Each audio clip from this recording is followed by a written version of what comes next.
So, organization of content, okay? The data contained in this AMM is general compliance with ATA specification 220 or ISPEC 2200. So, information standards for aviation maintenance and ASD, STE 100, simplified technical English. Okay? Naka-STE na to. Naka-simplified na siya. Kasi syempre merong iba't ibang tawag dito, terms na hindi din alam nung tawag dito, hindi alam nung ibang sa languages. So, mas sinimplify nila yung mga ibang terms.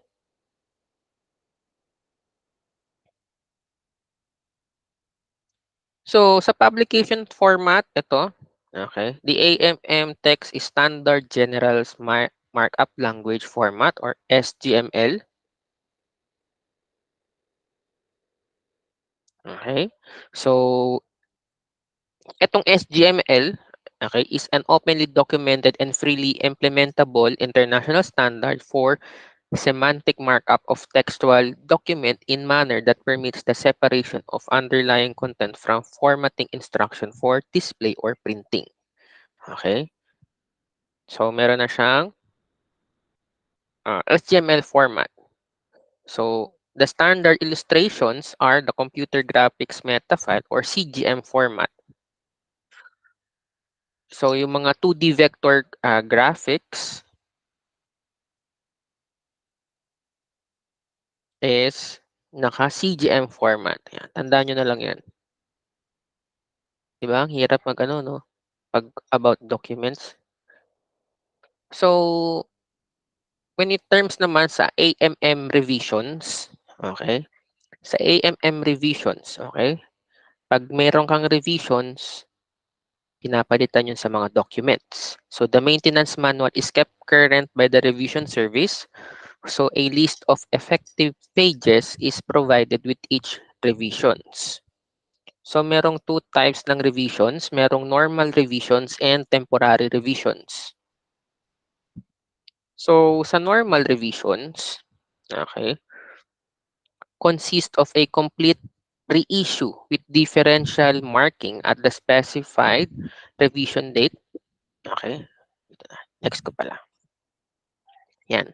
Okay. So, sa normal revision, okay, complete reissue with differential markings at a specified revision date and temporary revisions. Okay? Pag temporary revisions are issued to introduce information that cannot wait until the normal revision. So each temporary revision remains effective until it is incorporated in the next normal revision or it is suppressed by another temporary revision. So temporary, from the word temporary. So kasi pag nagre-revise ka, okay, pag mga normal revisions, ina-apply mo 'tong mga documents na 'to, kunwari meron kang revise. So, lahat ng mga documents within your company, okey, papalitan mo kasi lahat 'yun. Okay, so magpapalit ka. So, magkakaroon ka ng normal revision. 'Pag normal revision, ganito ang itsura. Wait lang, lagay natin para maintindihan natin.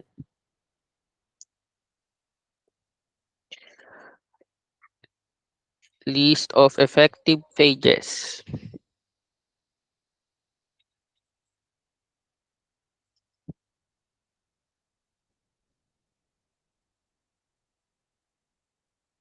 Hmm,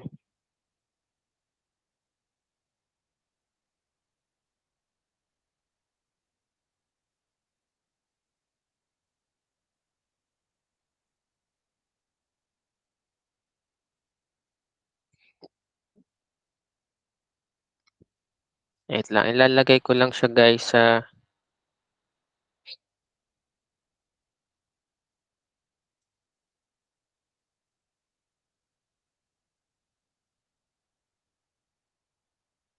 PowerPoint. Isang example lang, pero hindi format ng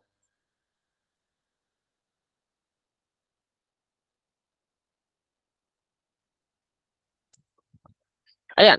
So, kung nakikita nyo 'to, okay, yan yung list of effective pages. So, nakikita nyo diyan, meron diyang page number,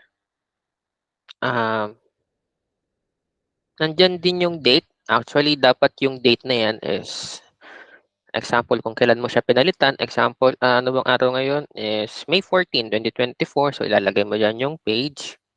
Okay. Meron pang isa, eh. Ano pa bang nilalagay dun? List of effective pages.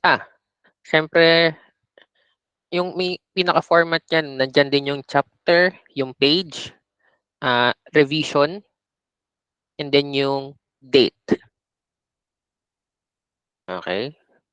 So, example, yung sa revision, saan ka nag-revise, sang part, doon mo nilalagay. Okay? Kung nga sa page 2,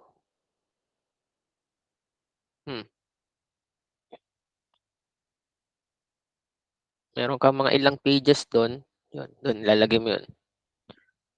Okay? Revision 10, kung nakailang revise na yun, okay? Ilalagay yun kung nakailang revise. So, ulitin natin. Okay? Example, lalagay niyan is, nandiyan yung chapter, ano, yung page, the revision, let's say, pang 10 na revision mo na yan. So, lalagay mo yan, revision 10. And then, yung date, kung kailan siya ni-revise. So, dyan nilalagay yung list of effective pages. Alright? Nasusundan? Okay. So, pag pinag-usapan naman natin is AMM format o the Aircraft Maintenance Manual front matter. Okay? The AMM front matter contains the following information. Siyempre, yung pinaka-title section provides the name of the manual, the revision date, and the revision number. Also provides the manufacturer's contact address and legal notice, transmittal letter.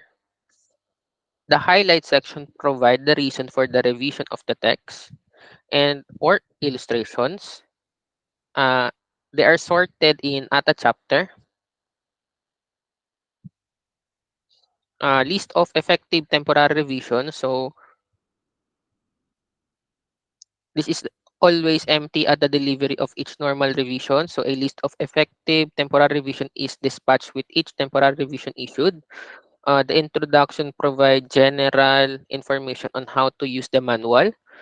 Effectivity table that provides the correspondence between the fleet serial number and the manufacturer serial number. List of service bulletins and the customer originated changes.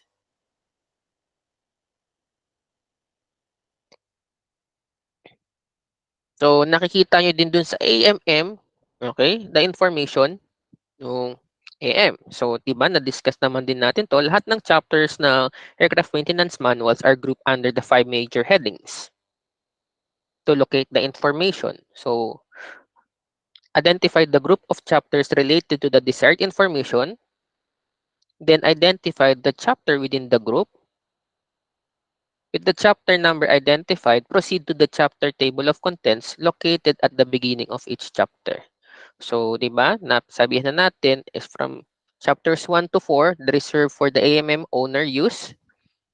Pag mga general group, aircraft general group, chapters 5 to 12, from airframe, chapters 20 to 49, structure group, 51 to 57, power plant is from chapter 70 to 80. Okay? Same lang din yan kung pag-uusapan nyo yung standard ng ATA chapter. Okay? So, the AMM is performed the following ATA standard. So, corresponds to the aircraft system. So, from aircraft general, kasama na siya from 0 to 12. Yan. Airframe, 20 to 50. Structures, 51 to 57. Power plants, ATA, 70 up to 80.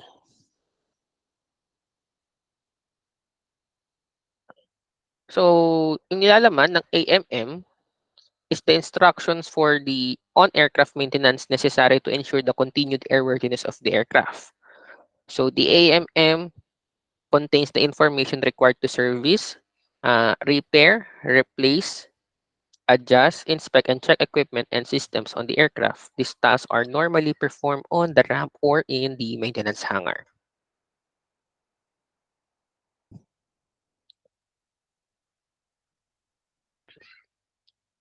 So, information required for the maintenance of equipment of the aircraft is given in the vendor or manufacturer component maintenance manuals, CMMV or CMMM, where the AMM makes cross-reference to CMM. Okay, the cross-reference information is related to off-aircraft maintenance and is not part of the instructions for continued airworthiness. So, the type certificate holder is required to provide ng mga instructions, okay, for continuing the airworthiness ng aircraft.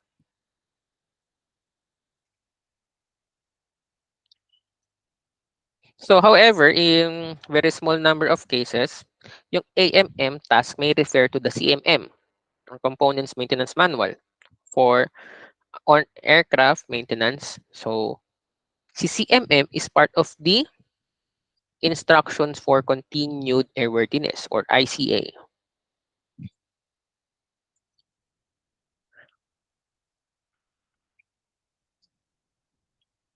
So,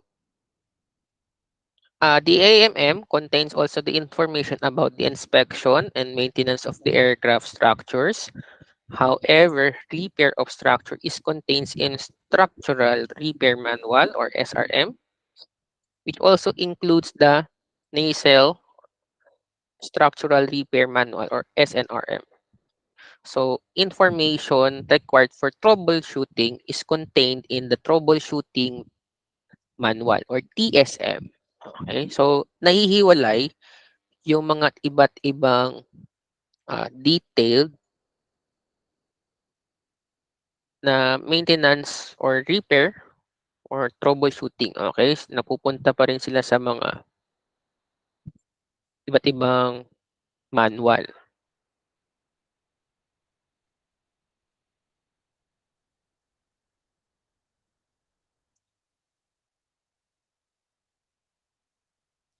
Wait.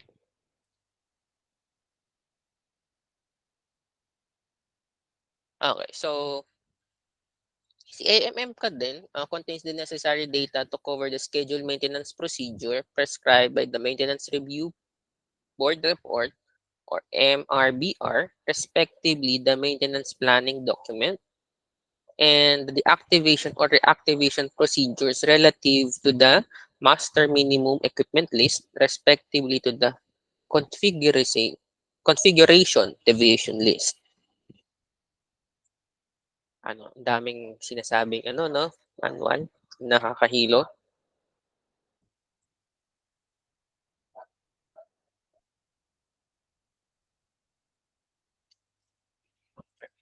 So, contents of the, nandito pa din tayo sa contents, okay? So, alam niyo naman, pag sinabi natin contents, ayan yung nilalaman pa din no AMM. So, uh,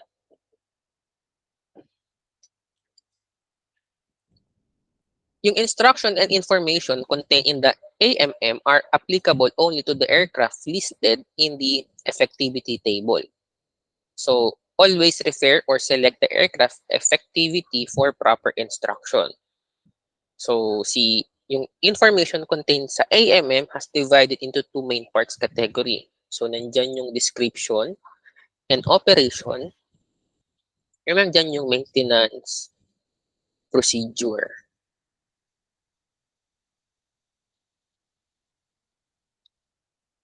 So, the purpose of the DO is to familiarize maintenance personnel with aircraft system and give them sufficient information to understand how the system operates.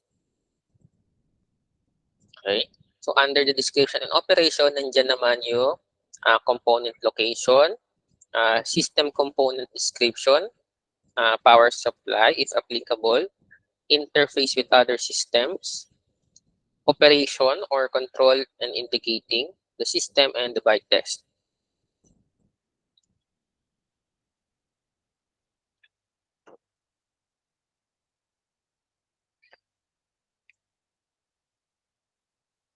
So, nandito naman tayo kay maintenance procedure. Okay. So, sa maintenance procedure is made up of task and subtask. So, each task is broken down into the following paragraphs.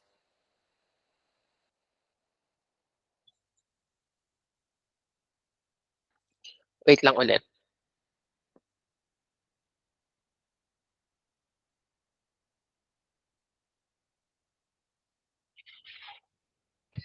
So, nandito yung procedure title,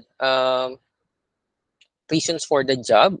So, explain the reason for the task, job setup information, uh, job setup or preparation.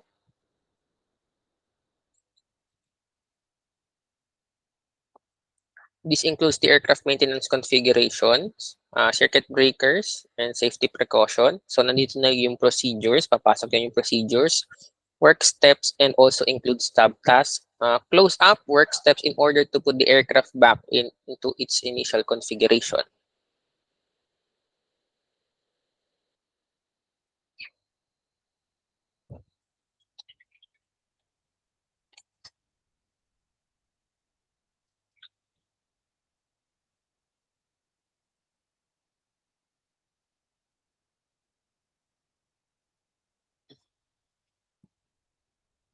So, parang ganito yung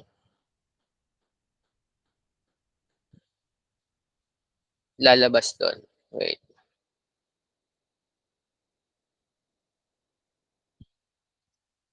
maghahanap ako ng mas malinaw.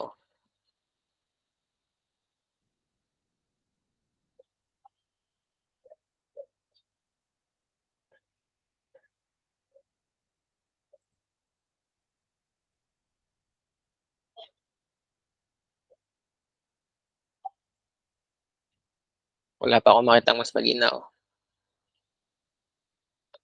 Okay, so sa job setup information, okay, so naka-include dito yung fixtures, tools, tests, and support equipment. So this provides the fixtures and yung mga equipment na ginagamit ng aircraft. So merong mga non-specified items, also known as no specific or standard. These items are identified by their main features and should be purchased or manufactured freely on the market. And meron naman tayong specific items. So these items are identified by the PNR, part number, and listed in the TEM or Tool and Equipment Manual. Okay. So may mga, kung kayo ay gagawa sa aircraft, okay, dito nyo titignan. Okay. Merong specific or non-specific items and specific items. So example, if sa isang part ng aircraft gagamit kayo ng itong gamit na to lang. Let's say torque, yung torque, okay? Yung torque wrench. Okay? So, itong specific na torque wrench ay para dun lang sa may part or sa may component na yun. So, doon nakalagay din yung information, yung equipment na gagamitin and paano siya gamitin. Okay? Yung iba naman, yan, mga non-specific standard. Let's say, uh, number 16 na wrench. Okay, yan. Pwede mo gamitin. Any mga non-specific. So, ito, sasakto siya doon. Okay lang. Then yung iba is merong mga specific tools na nire-required sa mga AMT na sites and avionics sites. So, yun lang yung gagamitin nyo. Kaya sumusunod tayo sa manual. So, nandiyan din yung consumable materials. Give the list of all the materials called up in the maintenance procedure. Work zone and access panels. So the zones are identified by 3 digital numerical code. So this includes all location and access panels information required to perform the task. Expendable parts. So use the illustrated parts catalog. Ayan, lumalabas na gagamitin nyo si illustrated part catalogs lalo na kung nandun sa loob ng isang component or mas nasa inner part ng component yung task nyo. Okay? The IPC or the Power Plant Illustrated Parts Catalog or the PIPC to find the corresponding part numbers and the reference information. So any additional information which is necessary to perform the maintenance procedure. Okay? Nasusundan. So yun yung job setup information. Yes, Reginaldo, ano yung katanungan? Tama ba si Reginaldo ba yun?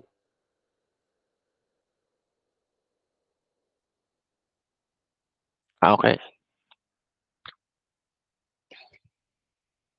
Sino ba yung nag-react kanina? Si Liban ba yun? Paras kasi ano eh. Lumabas. Alam, Ay, hindi po ako, sir. hindi ba? Kasi J yung ano eh. Dahil pala sa inyong Jan. Okay. Tatlo pala yung Jan sa inyo. Okay, wala naman palang tanong. Okay.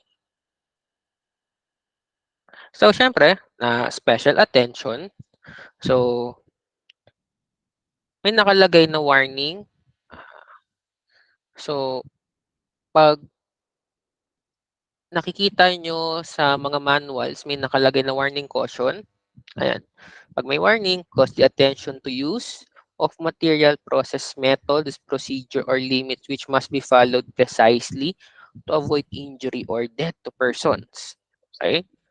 So, dapat aayusin nyo pag may nakalagay na warning. Pag caution, cause the attention to method and procedure which must be followed to avoid damage to the equipment.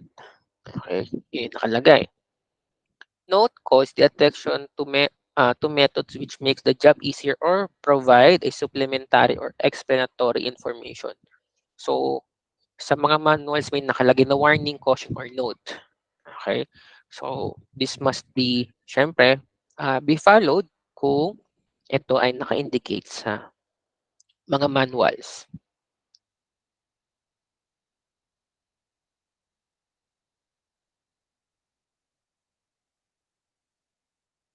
Naghahanap ako ng ano eh,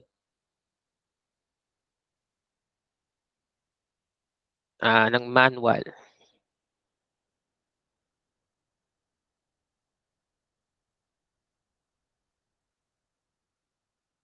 Wala na yung din-download ko.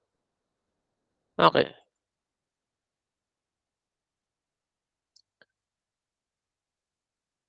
Next. Okay. The aircraft maintenance manual features. Okay. Dito na pumapasok yung sa mga maintenance manual if meron siyang servicing, removal and installation, uh, deactivation and reactivation, test and adjustment from the operational test, functional system, may bite test, then inspection check, like detail inspection, general visual inspection, special detail inspection, cleaning and painting, and repair.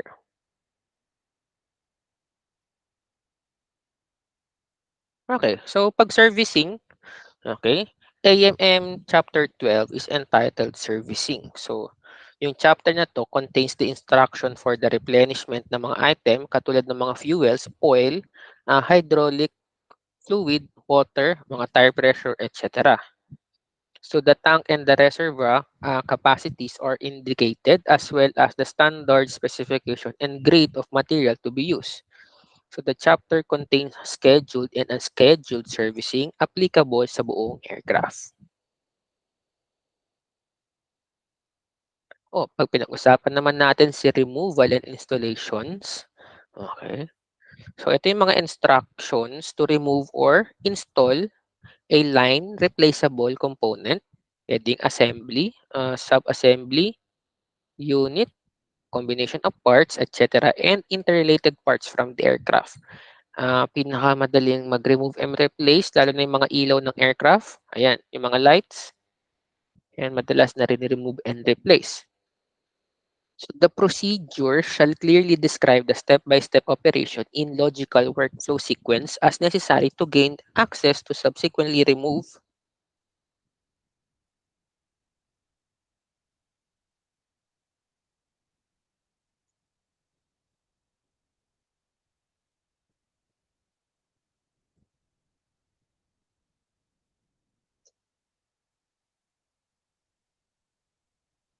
uh, remove the hardware or install the hardware and close access to.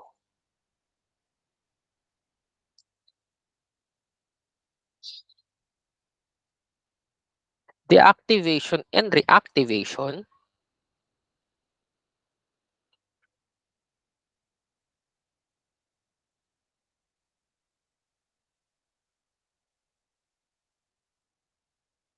Okay, the deactivation task give the procedure necessary to permit continued flight operation with the failure of the system or a part of a system in compliance with the MMEL and CDL requirements.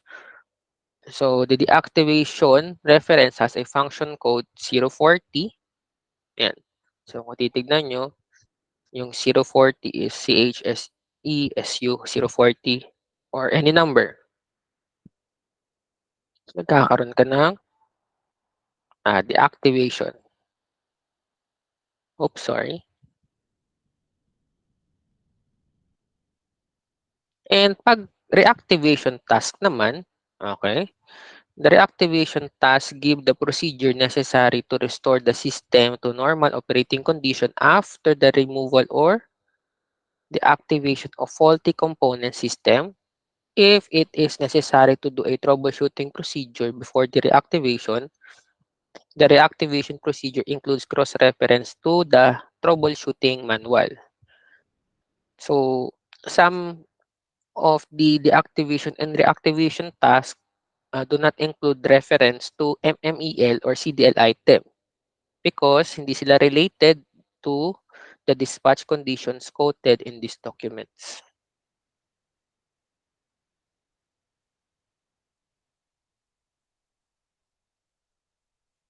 So here, kung titignan nyo dito,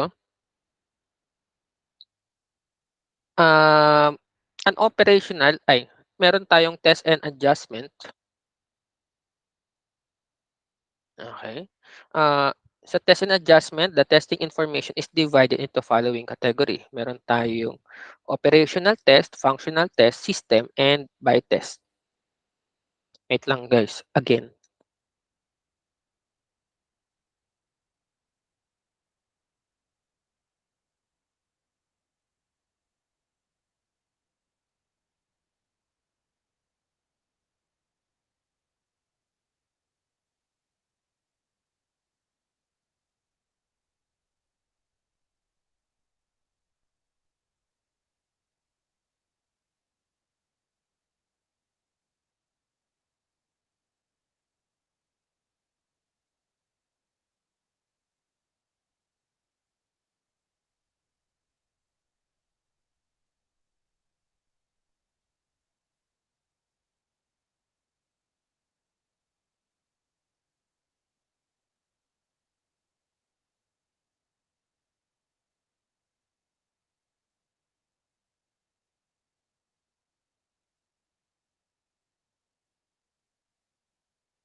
Okay, sorry meron lang akong chineck. Okay, so 'pag sinabi nating operational test, si operational test is required to ascertain only that system, unit is operational. So this test normally does not require special equipment or facilities other than installed on the aircraft and is comparable to the test performed by the flight crew. Okay? So sa yung mga operational test meron 'yan, kung nakikita nyo sa mga cockpit meron yang test. So yun lang yung operational na kung gumagana. Functional test is a procedure required to ascertain that a system or unit is functioning in all aspects accordance with the minimum acceptable system or unit design specification. So, itong mga test sa functional test required a supplemental ground support equipment and should be more specific and detailed than an operational test. So, it should contain all necessary information, proficiency test to maintain the system or reliability at an acceptable level without reference to additional documents. So, a functional test usually occurs during minor maintenance. System test naman, procedure containing all adjustment, specification, and tolerance required to uh, maintain a system and or unit performance at a maximum efficiency and design specification. It shall be self-contained and may duplicate other tests. So, it is normally used during the major maintenance. Itong system test. Yes, same po ang operational test at functional test po na pang minor at major. Ano no? Pwedeng pakiulit. Ang naintindihan ko lang dito ay operational at functional test. Okay? Ulitin natin, magkaiba si operational test. Okay? So, si functional test for mga minor maintenances. Okay? Kailangan dito ng mga ground support equipment. Okay? Some of the ground support equipment kung meron silang i-test. Okay? Tapos, si system test ay yun yung mas detailed and mas madalas na siya ginagamit for major maintenance. Okay, ulitin natin. Si operational, tinetest mo lang, okay, tinetest mo lang yung system. Okay, tinetest yung operational test. Okay, kung nga sa isang equipment, meron diyang test na pinipindot. Okay, tingnan natin. Paano ko ba siya mahanap sa internet?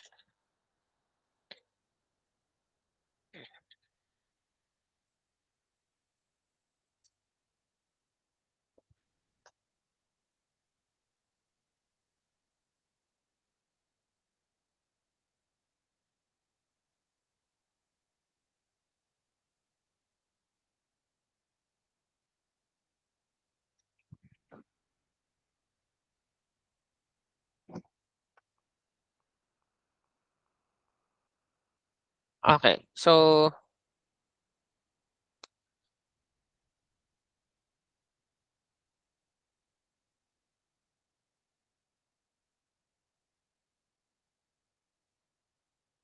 ito, wait lang. Meron na ako nakita. Wait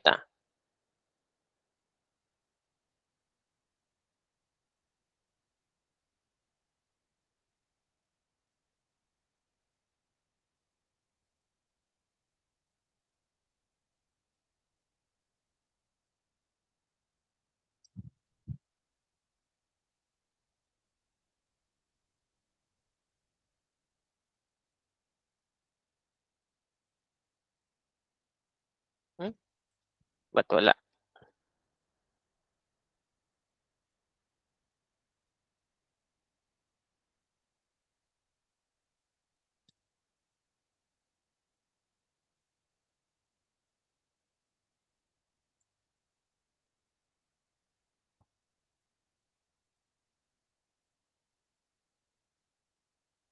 Wait lang guys, lalagay ko lang para malinaw sa inyong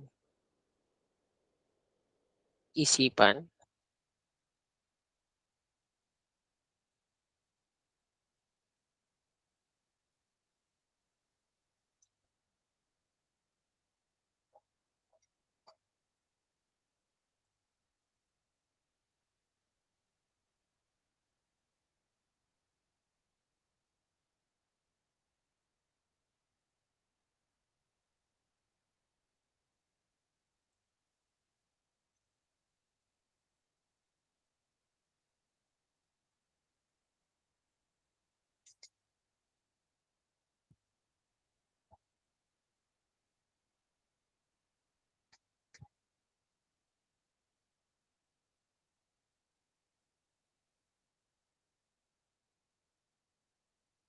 Ayan. So, ulitin natin, okey. Example, ito yung nakikita niyo sa AMM, 'yan. So, operational test. So, let's see ganito, 'yan. When power is initially applied to the airplane and avionics system, the autopilot and or yaw damper will not engage until self-test has been successfully completed. So, perform autopilot self-test. So, 'yan, operational self-test 'yan. So, mag-a-apply ka ng electrical power to the airplane and to the avionics system. So, position the airplane DC power switch to battery. Position avionics power on off, switch to on, and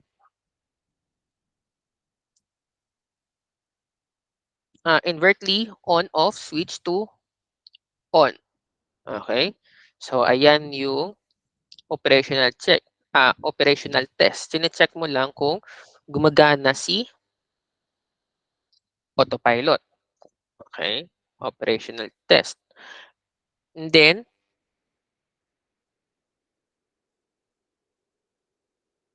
now, kay operational test, ayan, meron na dito operational test. Example lang to. Okay. Kay functional test naman, okay, functional test, sino-support mo na siya ng mga ground equipments and nagkakaroon ka na ng minor maintenance. And then pag kay operational, sorry. Kapag kay system test, okay, system test, nagpe-perform ka na ng or dito nakasama yung mga major maintenance. Okay? Nasusundan ba ako?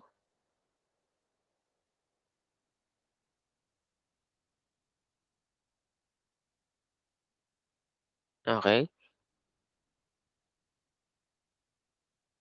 Or no? Nasusundan naman? Sir, ulit po. Ulit? Okay. Opo. Sige. So, puntahan natin dito kay autopilot. Ito, yung ganitong test na to, ayan,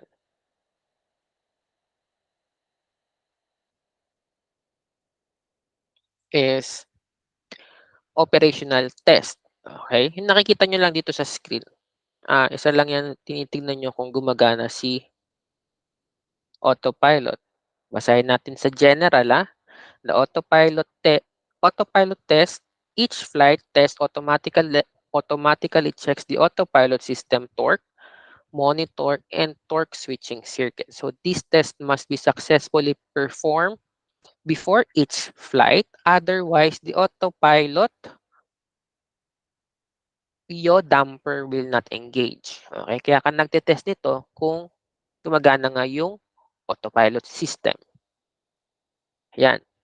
Ito yung sinusundan nyo. When it comes naman to, wala na dito when it comes to functional, okay, test sa aviation, nagsus nag kumukuha ka na ng ground support, okay, dahil meron na 'tong minor maintenance na ginagawa. Okay, so, ibig sabihin, mag-aano ka na dito, example, kailangan mo ng ano ba mga puwedeng ground support equipment, GPU, ayan, ground power unit para titignan mo kung meron dapat, hindi na paganahin yung mismong engine, okey, nandiyan si GPU kasi nagsu-support 'yan, so meron kang ite-test. And pagdating naman kay system test, okay, dito is containing a detailed, test or system test na contains a major maintenance, okay. Sa tingin niyo ano ba yung mga example ng, ah, major maintenance? Meron ba? Meron ba kayong idea?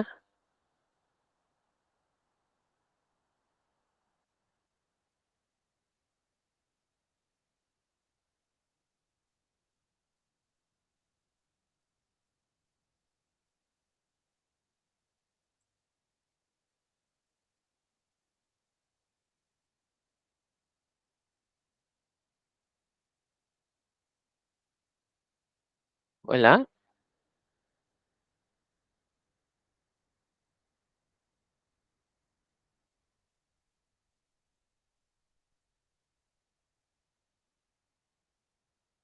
Overhaul ng engine, okay. 'Yan sa mga major maintenance at mga overhaul ng ano, engine. Oh, hahanapin natin na minor maintenance sa mga aircraft.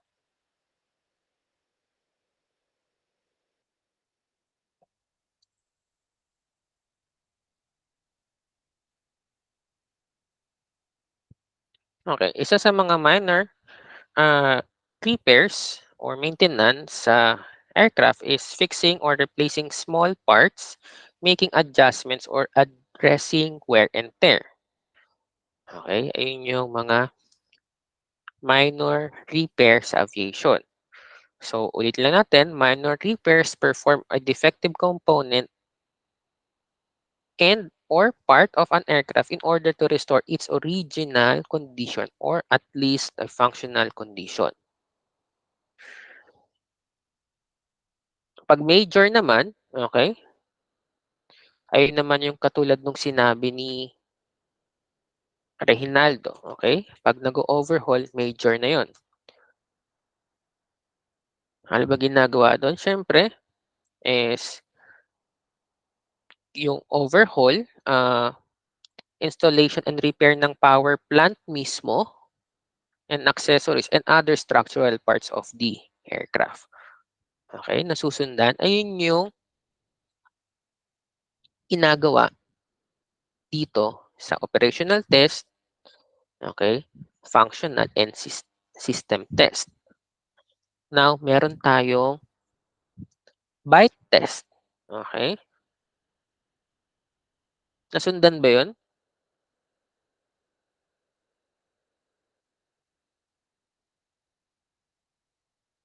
Okay, so sa bite test, ito naman yung tinitignan nyo sa bite test. So, there are two types of bite test. Main bite test and interactive bite test. Okay, the operational and system tests are normally accomplished at the same level. The functional test relates to the component's performance after installation and is normally contained with the component maintenance practice. So the recommendation to test or not test after a maintenance action is provided at the end of the appropriate maintenance practices subtopic. So if you cannot complete a test successfully, record the indication or problem, then refer to the fault isolation manual, section 4, that system. Okay? Bite test.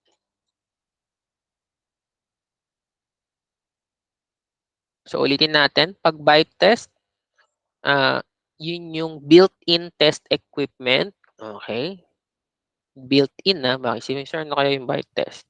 So built-in test equipment for avionics primarily refers to a passive fault management and diagnose equipment built into airborne system to support the maintenance process.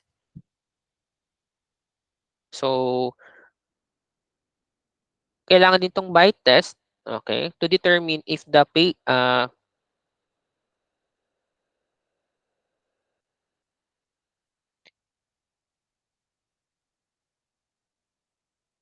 yung built-in test equipment, sorry, okay, it refers to an automatic testing capabilities embedded within the aircraft system which allows for continuous monitoring and diagnostic of various system and components. Yun lang,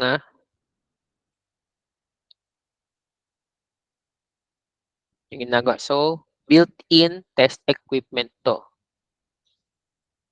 yung bite test. So, chine-check niyo dito, saan ba tinitignan 'to? Tinitignan 'to mismo doon sa may anong tawag doon sa may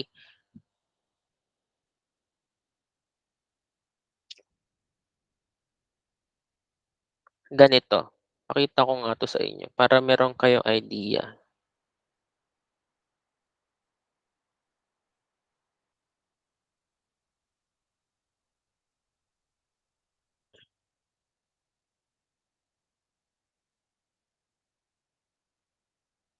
Anong tawag dito?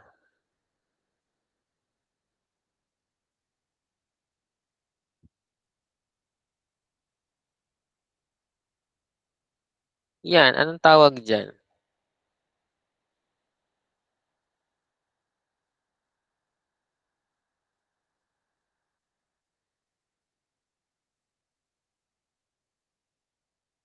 'Di ba may tawag diyan? Built-in test equipment, type ko nga.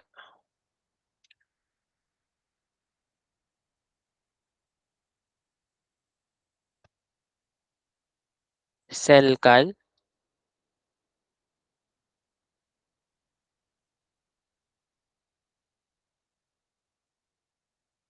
Ano sa tingin yung tawag diyan? Selcal ba 'yan?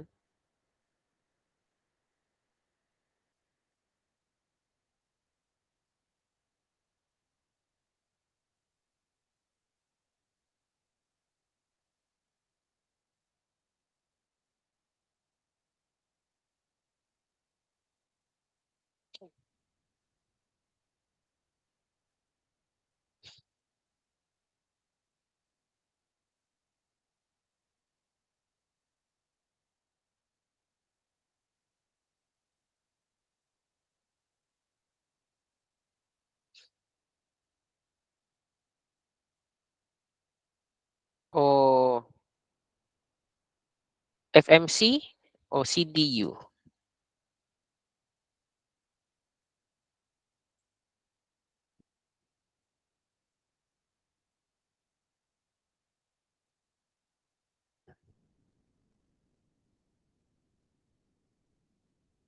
Okay. Mostly tinatawag yan FMC.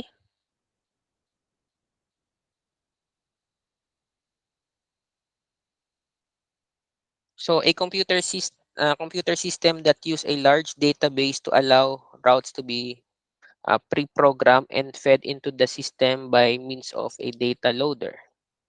Is FMC. CDU. Or pwede din siyang control display unit. Okay.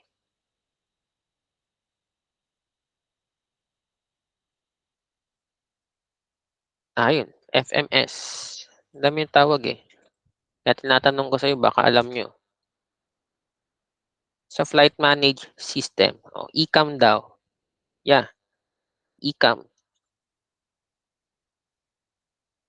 Okay.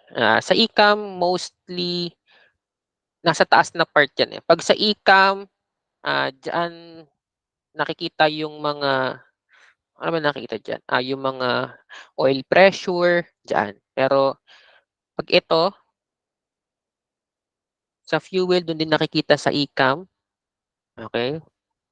So, ito yung control display unit which incorporates small screen and keyboard. So, FMS din siya, Flight Management System. Okay. So dito tinitignan yung mga onboard multipurpose navigation, performance, and aircraft operation. Yan, sa FMS. So the FMS sends the flight plan for display to electronic flight instrument system, katulad ng mga EFIS navigation display. So dito, dyan, tinatry yung bite test. Okay? Siyempre, kung gusto nyo pa ding malaman kung paano yung bite test, ayan, tignan nyo na lang dyan. So, mahaba pang discussion din yan sa bite test. Oh, pag inspection and check. Okay, punta tayo sa inspection and check. So, pag pinag-usapan naman natin si inspection and check,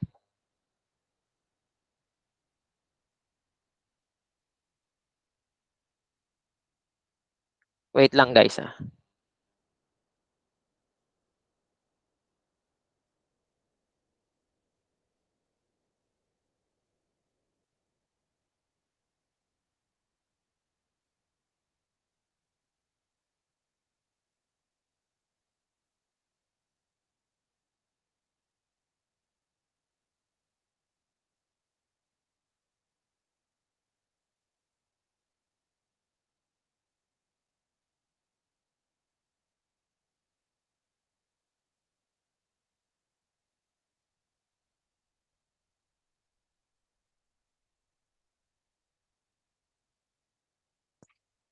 Okay, sa inspection and check, sorry.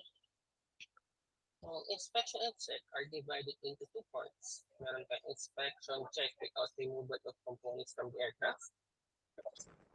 Inspection check further to removal of components from the aircraft. Inspection check without components removal, like visual inspection checks. So, tinitignan nyo dyan yung cracks, damage ng paint, measurement, displacement, travel, overall clearance, leaks, and measurement, etc.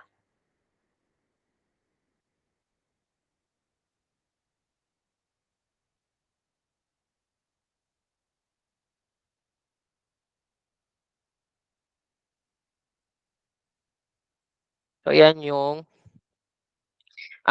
ginagawa doon sa inspection check. Okay? So, ito naman yung inspection check with components removal. So, original manufacturer's dimension and maximum and minimum clearance and in-service wear limits. Okay? So, tindihin nyo lang like that. Wait. Yan. So, meron tayong two. Meron with removal and removal ng components from the aircraft.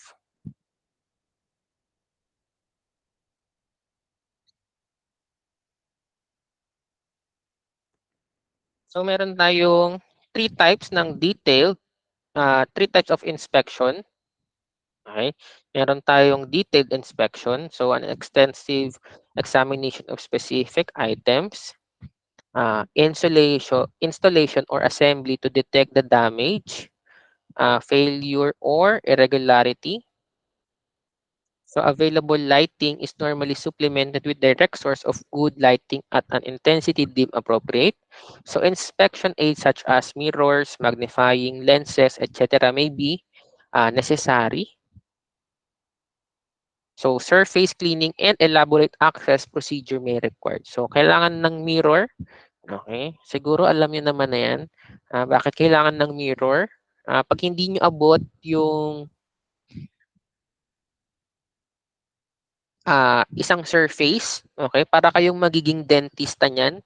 Okay, 'di ba sa dentista meron parang stick na may mirror na tinitignan yung mga loob ng ngipin.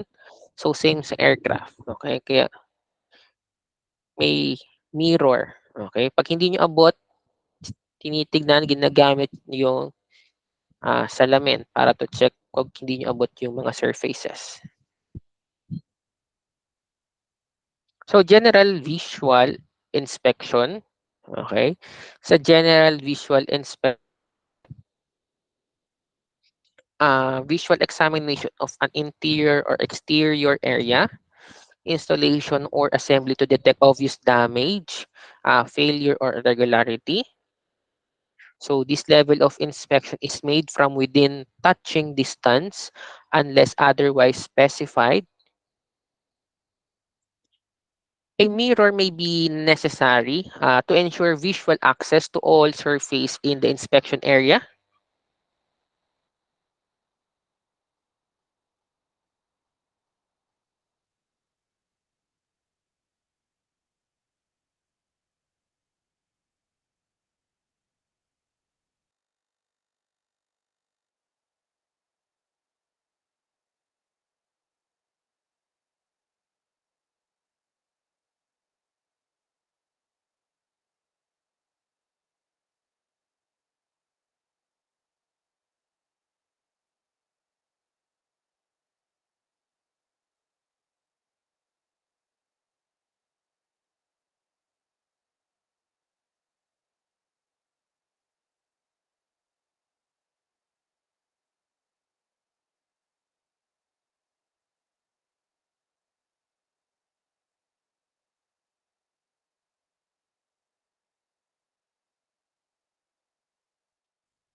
Okay, so balik tayo.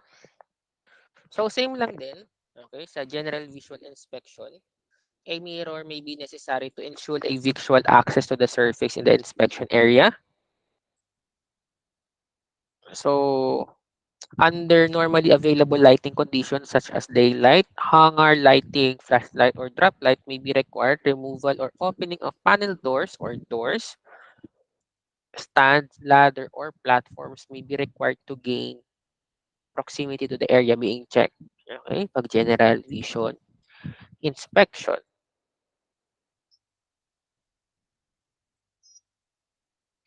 So special detailed inspection.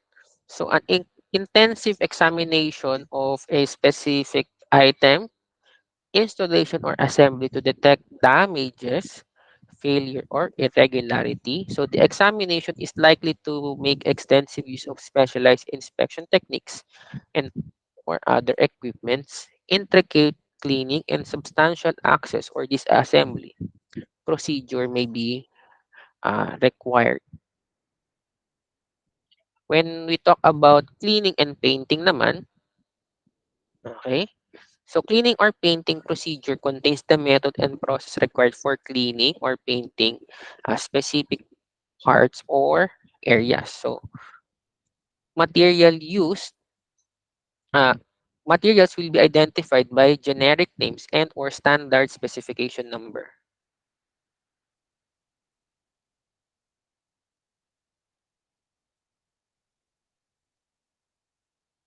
Okay, kaya pa? Kaya pa?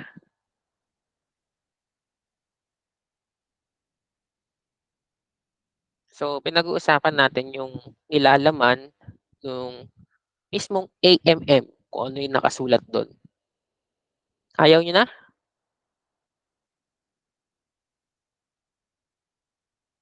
So kung intindihin niyo 'to ng dire-diretso, okay, this is the whole AMM na hindi niyo siya tinitignan, by the book. So, by the definition ng bawat pages nung nilalaman, ito 'yun. Kaya pa? O konti na lang. Cleaning, papunta na tayo kay repairs, okay. 'Pag repairs, so siyempre alam niyo na 'to, this includes a detailed step-by-step repair process and specification in a logical workflow sequence to restore a worn or damaged part to a serviceable condition. So this topic provides repair procedure with the exception of those covered by the uh, CMMM, CMMV, or SRM. Okay? So pag let's say sa mga repairs, pag more extensive na yung repair na gagawin, okay, magdedepende ka na sa CMM or sa SRM. So repairs included in the AM maintenance manuals that are non-structure repairs, ayan, sinasabi ko na kanina, and they are not submitted to airworthiness authorities for approval but are technically approved by the aircraft manufacturer for a manufacturer components.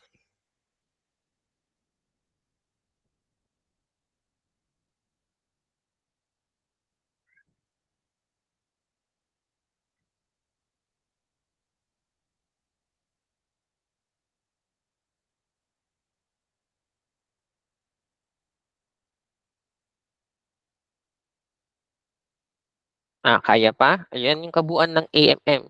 And then, itong mga 'to, most likely itong mga nasa last part ng topic na 'to is yung aircraft maintenance task-oriented support system. Okay, actually, alam niyo na 'to, okay? Yung pagkakasunod-sunod nung, ah, number from the chapter, the section, and the ATA chapter. So, tinatawag siyang AMTOS. Okay, yan yung arranges the maintenance practices to facilitate the automated data retrieval by the airlines. So, next ko na lang. Hindi ko na i-discuss tong iba kasi same lang 'to. Ay sa AMTOS, okay? Alam kong nakakapagod 'to 'pag dire-diretso. So, ulitin natin, ayan lang din 'yan, 'di ba? So, pagkakasunod-sunod. Sa AMTOS, ito yung nakikita nyo doon mismo sa AMM. So, example nung kaninang AMM natin is ito. Okay, nakikita nyo sa may upper part, 22 10.0.0.005 revision 30. Yan sa may upper part, nakikita nyo. Yung pinaka-format yan is yung AMTOS.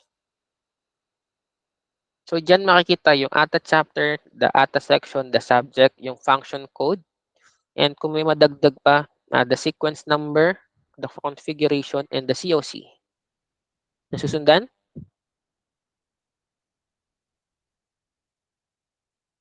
Yan. O, sige. Pagpapahingahin ko muna kayo for today. Nakakapagod, no? Pag dire-diretso, lalo na pag pinag-usapan nyo yung nilalaman Thank you, ng... sir. Thank you. Ang bilis, Ang bilis, pag ano, pag tapos na. Okay. So, pag pinag-usapan nyo yung buong manual, ganyan talaga siya.